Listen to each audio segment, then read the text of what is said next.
राधे दोस्तों, मैं H D Shivdarshan बहुत बहुत स्वागत करता हूं आपका अपने चैनल पे। दोस्तों प्रणाम। मंच पर विराजमान समस्त विप्रवृंद, संगीत सेवा में नियुक्त समस्त गंधर्वजन एवं आप सभी श्रोता भाई बंधु मातृशक्ति, सबको मेरा बहुत बहुत जय श्री कृष्ण, जय सिया राम, जय श्रीमन नारायण।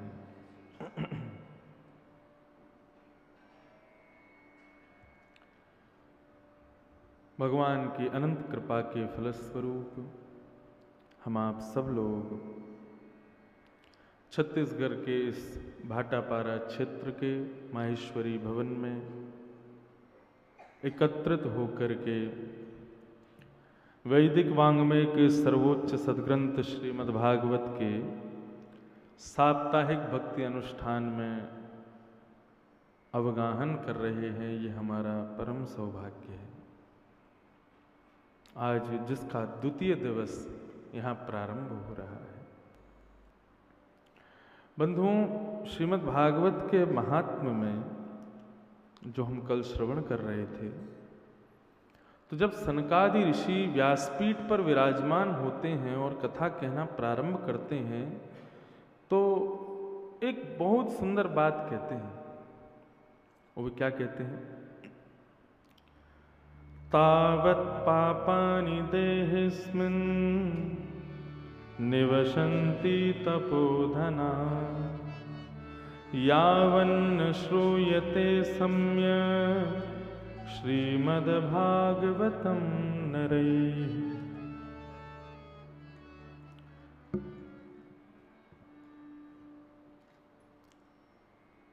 सनत कुमार कहते हैं कि तावत् पापानि देहेऽस्मिन् निवसन्ति तपोधना, यावन्न श्रूयते सम्यक् श्रीमद्भागवतं नरैः। ये बहुत बड़ी महिमा बताई है यहाँ पर भागवत सुनने की। बोले व्यक्ति के अंदर पाप कब तक विद्यमान रहते हैं? बोले जब तक वो श्रीमद् भागवत जी के सन्मुख नहीं आता है।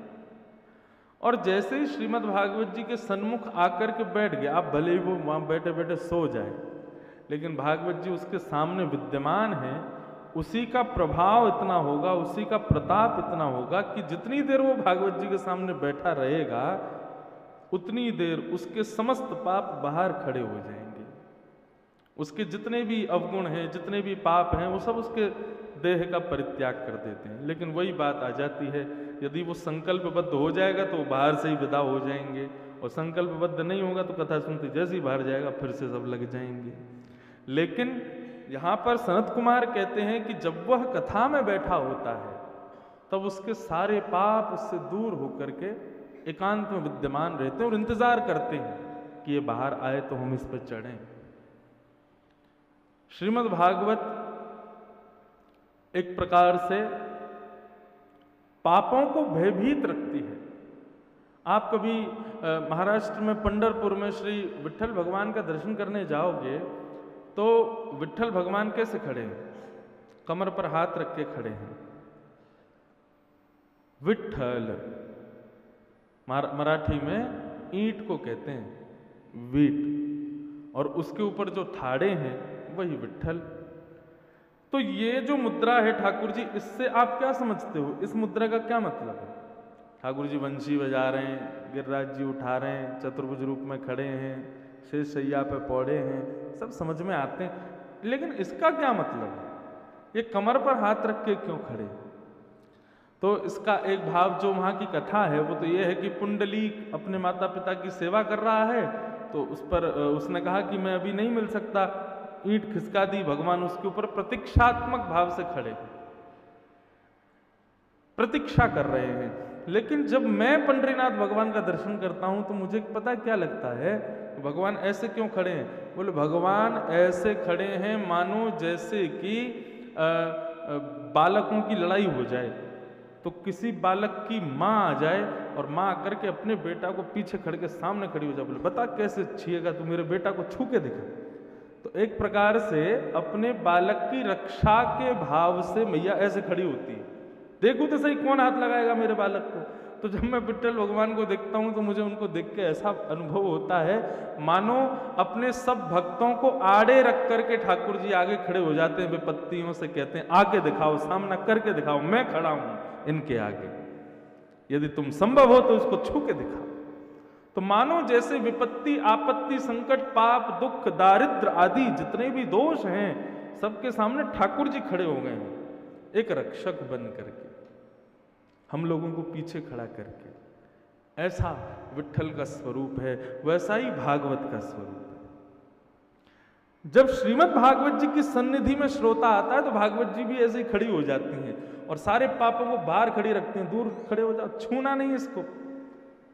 तो जब तक हम उनके पीछे आड़ में खड़े हैं तब तक पाप नहीं आने वाला, लेकिन हम खुद ही आगे बढ़ जाए, मैया तू पीछे हट, मैं ही देख लूंगा इसको, तो फिर पिटाई ढुनाई हो ही जाएगी।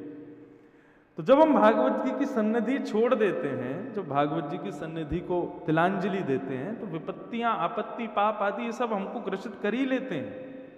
भागवत जी की सन्निधि का मतलब क्या है? ज्ञान की सन्निधि। जब तक हम ज्ञान के आश्रय में है ना, तब तक हमारे जीवन में व्यक्ति पाप कब करता है, व्यक्ति दोष युक्त कब होता है? जब ज्ञान से वंचित होता है। जब ज्ञान उसके जीवन में होगा, उसको पता होगा, तो वो कुछ नहीं तो 90% पाप से बचा रहेगा, दूषित भावों से बचा रहेगा। लेकिन ज्ञान का अभाव एक बहुत बड़ा रोल निभाता है हम लोगों से दूषित कर्म करवाने में, ज्ञान का अभाव। श्रीमद् भागवत ज्ञान स्वरूप है।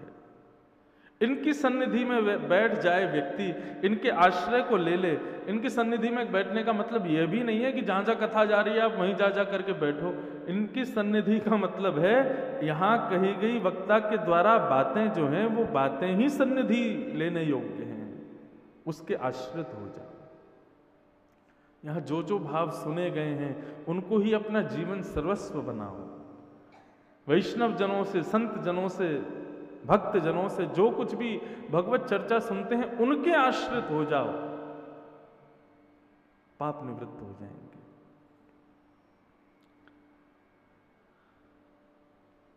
तो ऐसी श्रीमद् भागवत हमारी मातृस्वरूप है, मां के भाव से हमारे सामने खड़ी है भागवत। कल हम लोगों ने महात्म्य सुना, आज हम लोग प्रथम स्कंद में प्रवेश करते हैं। श्रीमद् भागवत का प्रथम स्कंद और प्रथम श्लोक।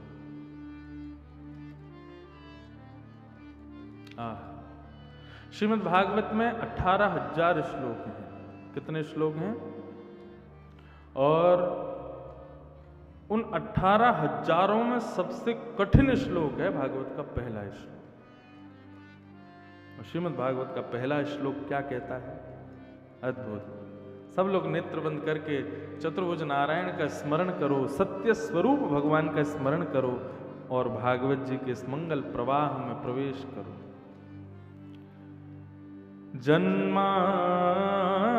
जन्माद्यस्य यतोऽन्वयादितरतश्च चार्थेष्वभिज्ञस्वराट् तेने ब्रह्महृदाय आदिकवये मुह्यन्ति यत्सूरयः तेजो वारिमृदां यथा विनिमयो यत्र त्रिसर्गो मृषा धाम्ना स्वेन सदा निरस्तकुहकं सत्यं परम धीमहि। श्रीमद् भागवत का प्रथम श्लोक। इस श्लोक की विशेषता यह है कि 1000 से ज्यादा अर्थ हैं इस अकेले श्लोक के। इस श्लोक की खासियत है कि इसको यदि वैयाकरणी है, बहुत बड़ा विद्वान है, तो अपने वैयाकरण के भाव से, अपने व्याकरण की दृष्टि से 1000 से अधिक श्लोक अर्थ कर सकता है इस श्लोक के। यह श्लोक की विशेषता है। और लेखक यानी कि श्री वेदव्यास जी की दृष्टि में देखें तो भी ये श्लोक बहुत महान है। क्यों? अब हमको वैयाकरणियों में नहीं जाना है, हम तो अपने सामान्य भाव में रहते हैं। वेदव्यास जी महाराज भागवत की रचना करने जा रहे थे तो ये उनका 18वां पुराण है श्रीमद् भागवत। इससे पहले 4 वेद लिख चुके हैं, महाभारत लिख चुके हैं, 18 उपपुराण लिख चुके हैं, 17 महापुराण लिख चुके हैं। अब ये 18वां पुराण लिखने जा रहे थे, मतलब अंतिम पुराण। 33 करोड़ देवता आकाश में खड़े हैं और सब में होड़ लगी है कि वेदव्यास जी किसका नाम लिखने वाले हैं। क्यों? ग्रंथ में प्रारंभ में प्रणाम किया जाता है किसी देव को। हम लोग ब्याह आदि के कार्यक्रम प्रारंभ करते हैं, गणपति को पहले वंदन करते हैं, घर में प्रवेश करते हैं तो पहले लक्ष्मी गणेश की पूजा करते हैं। सब में किसी देव का प्रारंभ स्मरण करके तभी तो उसमें आगे प्राप्त करते हैं। तो यहाँ पर सभी देवी देवता आकाश में खड़े होकर के इंतजार कर रहे हैं कि अब देखें तो सही वेदव्यास जी इस ग्रंथ का प्रारंभ करेंगे तो पहले किसको वंदन करेंगे, किसको वंदन किया, किसको छोड़ा, ये जानना, ये सुनना जरूरी नहीं है, लेकिन वेदव्यास जी की इस क्रिया से कुछ सीख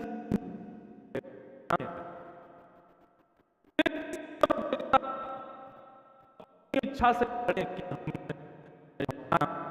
शंकर बोल रहे हैं मेरा नाम लिखेंगे। क्यों? अरे हिमालय पर बैठे हैं,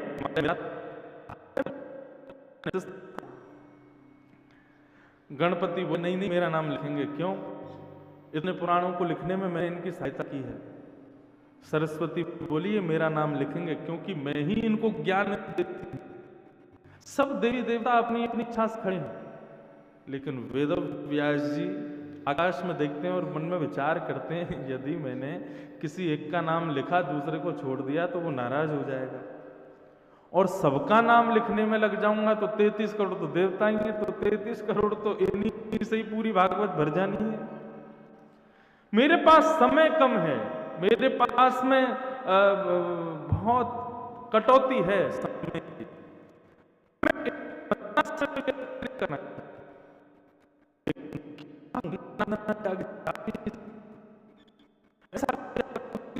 हो जाए और कोई नाराज भी ना हो। इसको कहते हैं धर्म। ऐसी क्रिया करो जिससे सब काम हो जाए, नाराज भी ना हो, सब धारण हो जाए।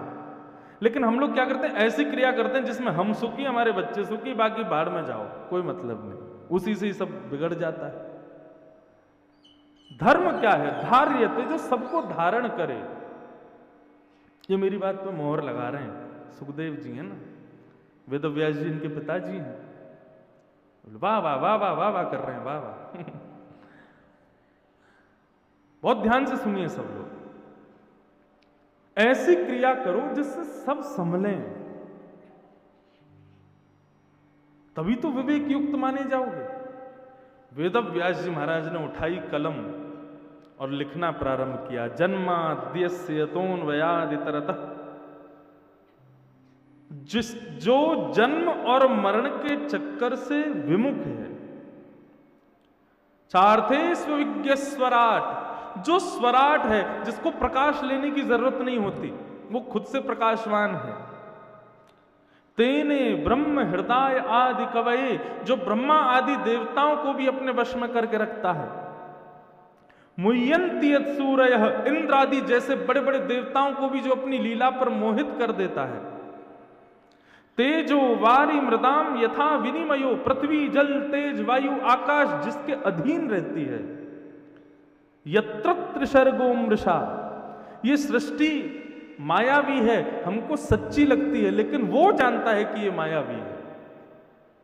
धामना स्वेन सदा निरस्त कुहकम, अपने वैदिश्व से जो सबको ज्ञान प्रदान करते हैं, ऐसे सब देवता बोलते हमारा नाम है, लेकिन वेदव्यास जी ने लिखा ऐसे परम सत्य जो कोई भी हो मैं उनको प्रणाम करता हूं। क्या लिखा?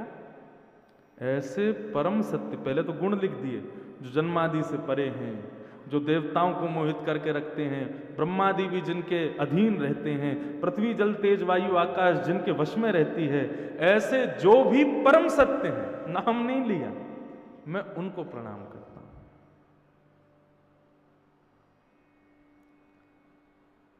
अब देवताओं की स्थिति है, ना तो हंस रहे ना उदास हो रहे। यार इन्होंने प्रणाम किसको किया? बोले परम सत्य जो हो मैं उसको प्रणाम करता हूं। अब तुम डिसाइड करते रहो कि परम सत्य कौन है तुम में, पर यहां मैंने उसको वंदन किया जो परम सत्य है। लेकिन समझ तो सब गए ये परम सत्य कोई और नहीं है, ये परम सत्य साक्षात जगदीश्वर, साक्षात जगत नियंता जगदाधार, साक्षात शंख चक्र गदा पद्मधारी श्रीमन नारायण श्री कृष्ण ही परम सत्य है। मैं उनको वंदन करता हूं। कहने का भाव यह है कि बुद्धि ऐसी होनी चाहिए, क्रियाएं हमारी ऐसी होनी चाहिए जिससे कोई निराश भी ना हो, हताश भी ना हो और सबका हित भी हो जाए। तभी तो वो व्यास कहलाते हैं। नमोस्तुते व्यास विशाल बुद्धे, व्यास जी के लिए कहा जाता है उनकी बुद्धि को हम प्रणाम करते हैं। कितनी विशिष्ट बुद्धि है उनकी।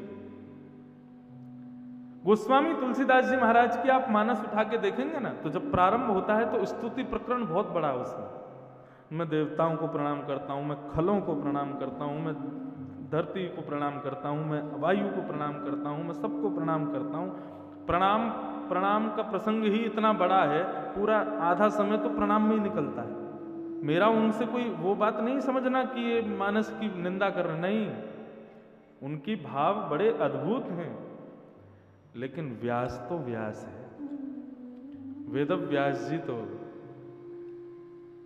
ऐसा शब्द लिखा है सत्यम परम धीमहि कि उनके एक ही शब्द में सबको प्रणाम हो गया।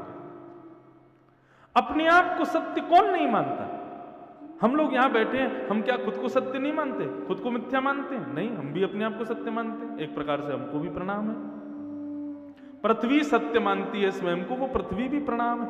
वायु आकाश धरती जल सबको प्रणाम कर दिया, एक ही भाव। अब ये तो रहा एक पक्ष। अब दूसरा पक्ष, ये परम सत्य को मैं प्रणाम करता हूं। ये परम सत्य कौन है? परम सत्य भगवान नहीं है, परम सत्य ठाकुर जी का नाम है। नाम और नामी दोनों में अंतर होता है। अंतर मतलब है तो दोनों एक ही, लेकिन अंतर ये होता है कि कई जगह नामी को उपस्थित होने की जरूरत नहीं, उसके नाम से ही काम हो जाता है। एमएलए एमपी प्रधानमंत्री आदि इनसे अगर संबंध है तो आपको बार बार एमएलए को संग लेके जाने की जरूरत नहीं है। कोई कहीं रोक दे पुलिस वाला तो उससे तुरंत बोल दो वो है ना वहां के एमएलए, बोले हाँ हमारे फूफा जी लगते हैं। तो नाम बहुत बड़े काम करता है। ठीक वैसे ही कलिकाल में, इस कलयुग में ठाकुर जी का यदि मूर्त रूप देखना हो तो भगवान का नाम ही ठाकुर जी का स्वरूप है। प्रहलाद जी को जब अनंत प्रयास करके मारना चाहा हिरण्यकश्यप ने, ऊपर आकाश से फेंक दिया, विष पिला दिया, जहरीले सर्पीले उनसे सर्पों से डसवा दिया, भयंकर पागल हाथियों के बीच में कुचलवाने का प्रयास किया, होलिका के साथ में चिता में बैठा दिया, लेकिन प्रहलाद जी की कहीं भी मृत्यु नहीं हुई। तब प्रहलाद जी से हिरण्यकश्यप पूछता है, प्रहलाद तेरा हरि तो आता नहीं, तेरा वो नारायण तो दिखाई देता नहीं, तो वो बच कैसे जाता है? तेरी रक्षा कौन करता है? प्रहलाद जी मुस्कुरा के कहते हैं, पिताजी दंता गजानाम कुलिशाग्र निष्ठुर शीर्णायते ते नवलम ममैतत् महाविपत्ताप विनाशनोयम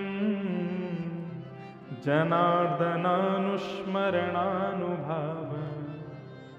बहुत ऊंची बात कहते हैं प्रहलाद जी महाराज। कहते हैं पिताजी बड़े बड़े हाथियों के बीच में भी मैं स्वयं बच कर के आ गया, वो मुझे मेरा कुछ नहीं बिगाड़ पाए। विशाल पहाड़ से आपने मुझे नीचे फेंक दिया, फिर भी मैं बच गया। मुझे विष पिला दिया, फिर भी मैं बच गया। होलिका बुआ के साथ में आप लोगों ने मुझे चिता में जलाने का प्रयास किया, मैं वहां भी बच गया। नवलम मई तद, ये मेरा बल नहीं है। और जैसा कि आपने कहा वो हरि प्रकट नहीं हुआ, उन हरि का प्रकट होना भी जरूरी नहीं है। तो फिर तेरी रक्षा कौन करता है? बोले महाविपत्ताप विनाशनोयम जनार्दनानुस्मरणानुभाव। बोले बड़ी बड़ी विपत्तियों को विनाश करने वाले वो हरि परमात्मा जनार्दन, केवल और केवल उनका नाम कवच है मेरे पास। पिताजी विचार करो, जिनका नाम मेरी इतनी रक्षा कर सकता है, यदि किसी दिन वो हरि प्रकट हो गए तो कैसी रक्षा होगी।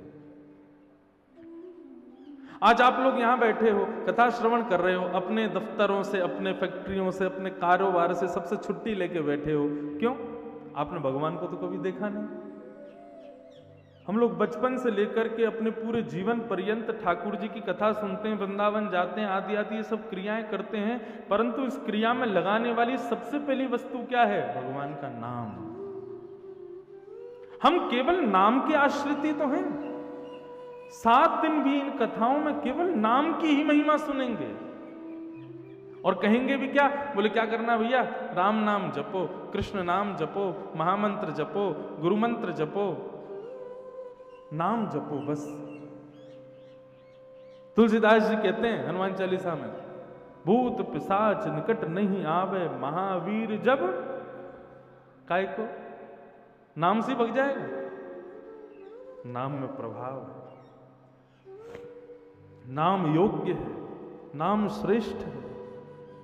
अजामिल की कथा भागवत में आती है, जीवन भर उसने पाप किया, दुष्कर्म किया, लेकिन अंत काल में जब उसको यम के दूत लेने के लिए आए, तब अपने पुत्र को बुलाया, नारायण बचाओ, नारायण मुझे बचाओ, नारायण मुझे बचाओ। तो यम के दूतों को मारने के लिए ब्रह्मदूत प्रकट हो गए। बोले छोड़ो इसको। बोले क्यों? ये पापी है। बोले पापी नहीं है, देख नहीं रहे हो भगवान का नाम गा रहा है। बोले भगवान का नाम नहीं गा रहा, वो अपने पुत्र को बुला रहा है। बोले अरे पुत्र का नाम नारायण थोड़ी है, वो तो रखा है, लेकिन मूल नाम नारायण तो परमात्मा का है ना। अरे महाराज आपको उसकी लिस्ट दिखाएं? वैश्यागमन किया, चोरी करी, डकैती करी, इतने गलत गलत काम किए। बोले कुछ भी किया हो, अंत काल में भगवत नाम गा रहा है, इसलिए अब ये वैकुंठ का अधिकारी है।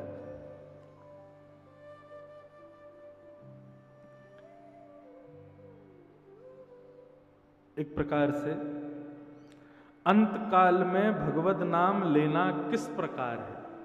अंत काल में यदि मुख से भगवत नाम आ जाए तो इसका परिणाम कैसा है कि बालक पूरी साल भर तो पढ़ा नहीं, साल भर उसने स्कूल में पढ़ाई की नहीं, जैसे ही फाइनल एग्जाम आए सोई क्या हुआ, उसकी माताजी ही स्कूल की प्रिंसिपल बन गई। तो क्या होगा? फिर तो पास हो ही जाना है, तो प्रिंसिपल ही भैया है। तो ठीक वैसे ही भैया जीवन भर तो नाम जपा नहीं, लेकिन अंत काल में यदि भगवत नाम आ जाए तो आपका अंत काल में भगवत नाम गाने का प्रभाव ये होगा कि जीवन भर के बड़े से बड़े पाप ध्वस्त हो जाएंगे। वो अंत काल का भगवत नाम स्मरण रहेगा। लेकिन एक विडंबना बताऊं, आश्चर्य की बात, कितना भी प्रयास कर लेना, जब अंत काल आएगा ना तब सब याद आ जाएंगे, लेकिन हरि याद नहीं आएंगे। उस समय भगवत नाम याद नहीं आएगा। जन्म जन्म मुनि जतन कराही, अंत काल कही आवत नाही।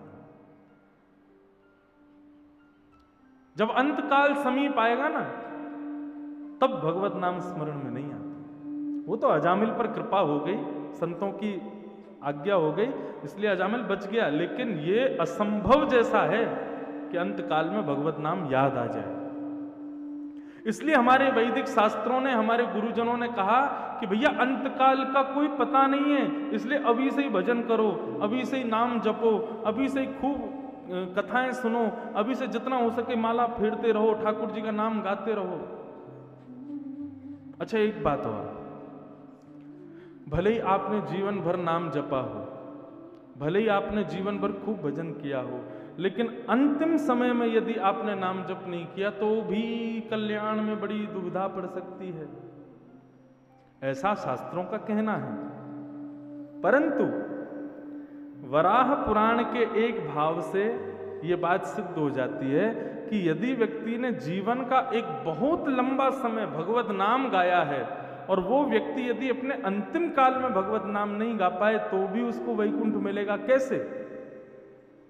ठाकुर जी कहते हैं, जो व्यक्ति मेरा नाम स्मरण करता है, जो व्यक्ति मेरा निरंतर नाम गाता है और गाते गाते गाते गाते अपने जीवन का एक लंबा समय व्यतीत कर देता है, लेकिन किसी कारणवश वो अंतिम काल में मेरा नाम गाने योग्य नहीं बचा, जैसे कि पैरालाइसिस हो गए, एक्सीडेंट हो गया, फ्लाइट क्रैश हो गया, कोई और चीज़ हो गई, कहीं घटना में उसके प्राण निकल गए।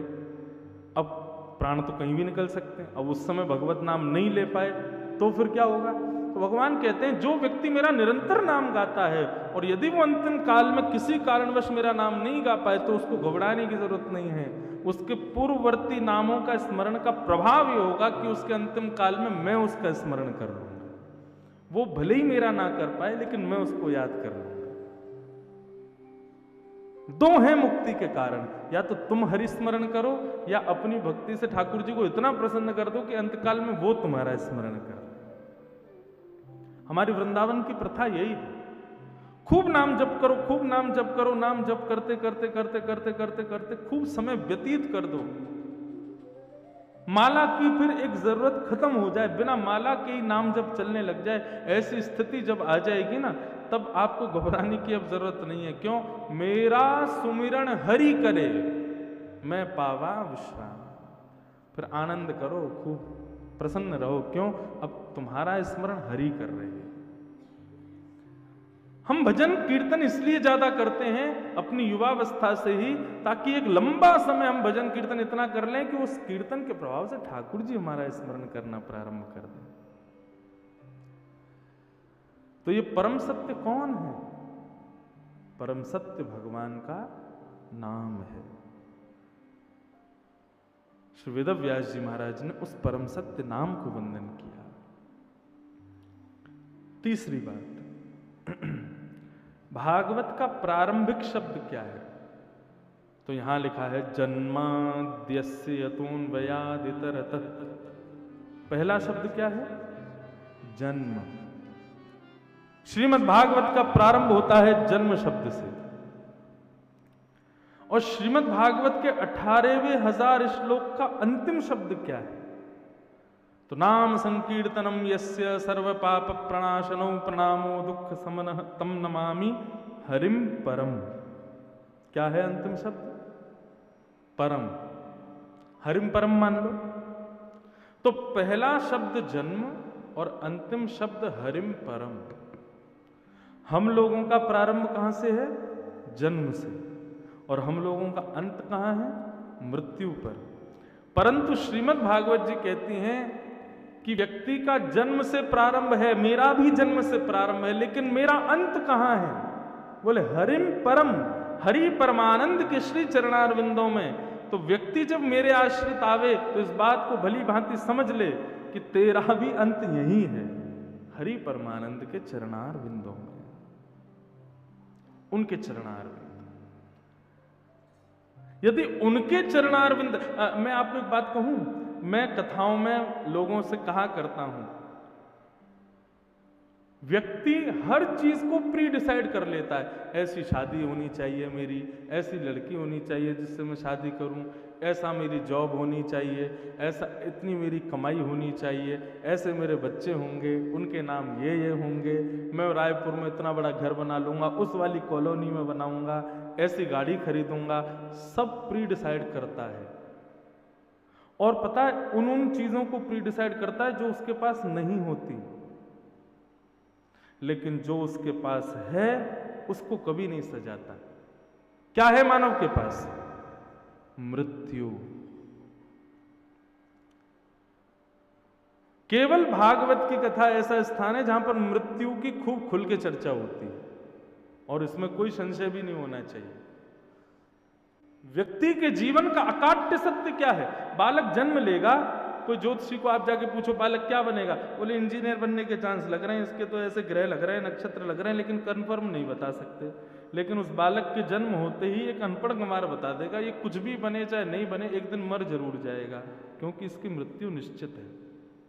परम सत्य क्या है हमारे जीवन का? मृत्यु। मैं कथाओं में कहा करता हूं कि व्यक्ति को चाहिए अपनी मृत्यु सुनिश्चित करे। जैसे तुमने अपना बंगला निश्चित कर रखा है, अपने जीवन में बच्चे कैसे होने चाहिए ये निश्चित कर रखा है, सब कुछ निश्चित कर रखा है। मैं आपको दावे से कह रहा हूं जो निश्चित करोगे वैसा ही मिलेगा, जरूरी नहीं है। लेकिन हाँ, मृत्यु जैसी निश्चित करके बैठ जाओगे वैसी ही मिलेगी। भीष्म पितामह ने की थी भागवत में। भीष्म पितामह का भाव क्या था? बोले मेरी मृत्यु कैसी भी हो, लेकिन मेरे को एक ही चीज चाहिए, क्या? जब मेरे प्राण निकलें तो श्याम सुंदर मेरे सामने खड़े हों, मैं उनका दर्शन करूं, उनके मुखमंडल पर प्रसन्नता को देखता रहूं, उनके गोल गोल गालों के लालिमा को देख करके, उनके मधुर कटाक्ष नेत्रों को देख करके, उंगरे घुंघराले केशों में फंस करके, उनकी मधुर स्वरूप को देख करके स्तुति गाते हुए अपने प्राण त्यागूं। मेरा मृत्यु एक मातम न बने, एक उत्सव बन जाए। ये भीष्म पितामह ने निश्चित किया। और आपको बताएं, जितने भी वैष्णव संत जन होते हैं वे भी अपनी मृत्यु निश्चित कर ले, पहले ही अपने शिष्यों को बता देते हैं, हमारे जब प्राण निकलेंगे ऐसा ऐसा सब कर देना, ठीक है, यहाँ पे ये करना है, यहाँ पे वो करना है। ये तो वो उनको बताते हैं, तुमको क्या करना है। मन में वो क्या क्या सोच के रखते हैं कि जब मेरे प्राण निकले मैं वहां बैठा हूं, मेरे सामने ठाकुर जी आवे, उनका दर्शन करूं, आदि आदि जो भी भाव। भागवत के श्रोता को चाहिए अपनी मृत्यु निश्चित कर ले, पहले ही सोच ले, हे नाथ,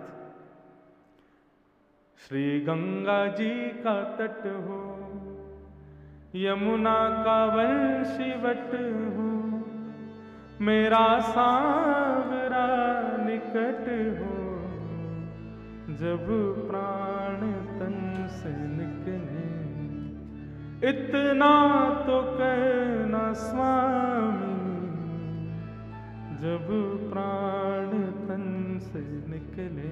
और कैसे आना? मेरे परिवार के लोग तो ऐसे आएंगे बिल्कुल साधारण से बन के, सब रो रहे होंगे, लेकिन ठाकुर जी आप कैसे आना?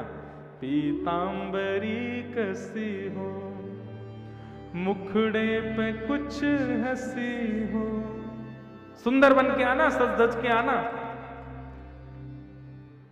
बंधुओं, कथा सुनने के बाद में ना मृत्यु ना रह जाए, मृत्यु का रूप बदल जाए, मृत्यु का स्वरूप बदल जाए।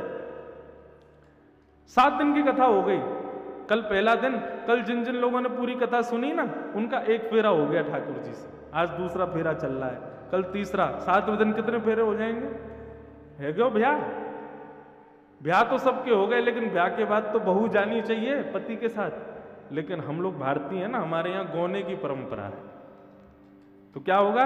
ठाकुर जी 7 दिन बाद तो चले जाएंगे, तुमको कह के जाएंगे अभी अभी मायके रहो, उस दिन थोड़े अभी भजन मेरा स्मरण करो और थोड़े परिपक्व हो जाओ, गौना होगा। गौना कब होगा? मृत्यु ही गौना है। 4 घर के लोग पालकी में लेके जाएंगे, चिता रूपी विमान में बैठा देंगे, गुड बाय कर देंगे, चले जाना प्रियतम के देश।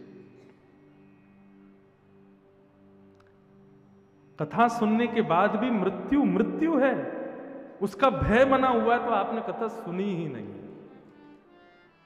श्रीमद् भागवत का मुख्य उद्देश्य है कि व्यक्ति के हृदय से मृत्यु का भय निकल जाए। ठाकुर जी से कहना, नाथ आप ऐसे घर के लोग रोएंगे, उनका रोने दें, जीवन भर मेरे से मोह इतना कर लिया, रोएंगे ही फिर तो। लेकिन आप कैसे आना? पीतांबरी कसी हो, मुखड़े पे एक हंसी हो, छवि मन में ये बसी हो, जब प्राण तन से निकले। हे नाथ जल्दी आना, मुझे जीवन भर कुछ मत देना नाथ, सुख देना, दुख देना, विपत्ति देना, सब सहूंगा मैं, लेकिन मेरी एक बात आप मान लीजिए, जब मेरे प्राण निकल रहे हो ना उस समय भूल मत जाना कि मैं जा रहा हूं, उस समय आ जाना। हे नाथ जल्दी आना, नाथ भूल जाना, अकेले मत आना, श्री राधे को साथ लाना, प्यारी श्यामा को साथ लाना, जब प्राण तन से निकले। ये स्थिति बने हमारी। मुझे बिल्कुल संकोच नहीं होता मृत्यु के बारे में चर्चा करने में व्यासपीठ से। क्यों डरना उससे? हमने कितनी विडंबना कर दी है। कहीं ब्याह में जाके जोर से बोल दो राम नाम सत्य, सब मार के भगा देंगे आपको। ए भाई क्या अशुभ बोल रहे हो, हमारी बेटी का ब्याह हो रहा है, तुम बोल रहे हो राम नाम सत्य। तो भैया क्या असत्य है? राम नाम तो सत्य ही है, लेकिन हमारी मानसिकता, हमारी मेंटलिटी ने ये अपना लिया है कि राम नाम सत्य कब बोलना है, जब कोई मर जाएगा। वैसे राम नाम असत्य है, वो सदा सर्वदा सत्य है। लेकिन किसी की मृत्यु पर ही हम क्यों बोलते हैं कि भाई संसार में जितनी वस्तुओं को इसने सत्य माना था, आज ये एक भी साथ नहीं लेके जा रहा है, केवल राम नाम लेके जा रहा है। इसलिए हम सबको सुनाते हैं, अरे जीवित लोगों ध्यान से सुनो, ये करोड़पति खरबपति अरबपति सब चला गया, इसका कुछ नहीं जा रहा साथ में, केवल राम नाम सत्य है। अब भी समय है, मृत्यु से पहले इसका आश्रय ले लो, इसलिए कहते हैं राम नाम सत्य। लेकिन हमारी मेंटेलिटी बन गई है, कहीं ऐसे सत्य स्थानों पर मत बोलो।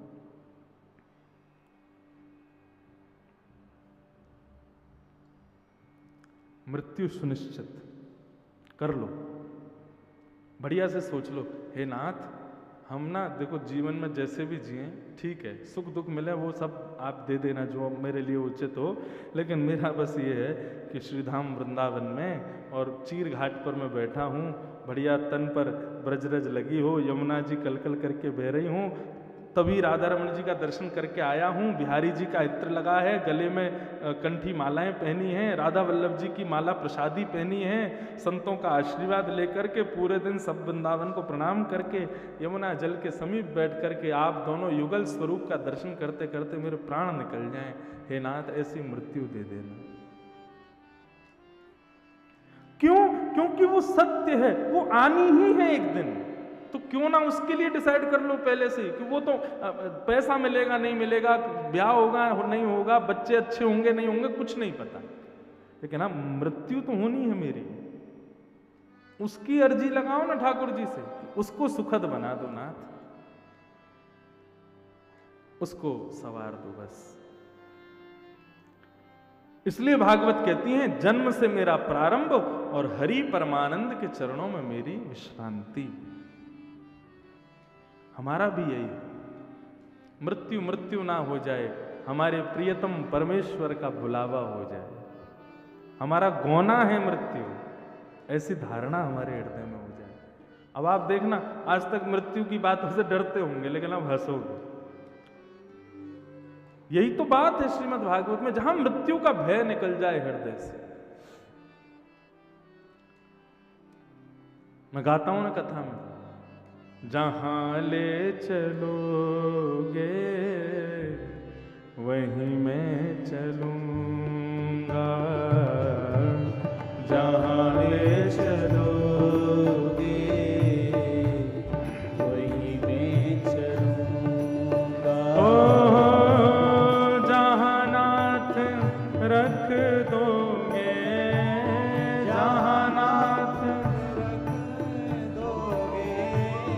जहां नाथ रख दोगे, जहां नाथ रख दोगे, ओ वहीं मैं रहूंगा, जहां ले चलोगे वहीं मैं चलूंगा, जहां ले चलोगे वहीं मैं चलूंगा,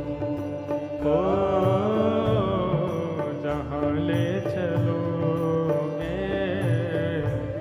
वहीं मैं चलूंगा, जहां ले चलोगे वहीं मैं। श्री राधा रमण लाल की करताल बजाओ।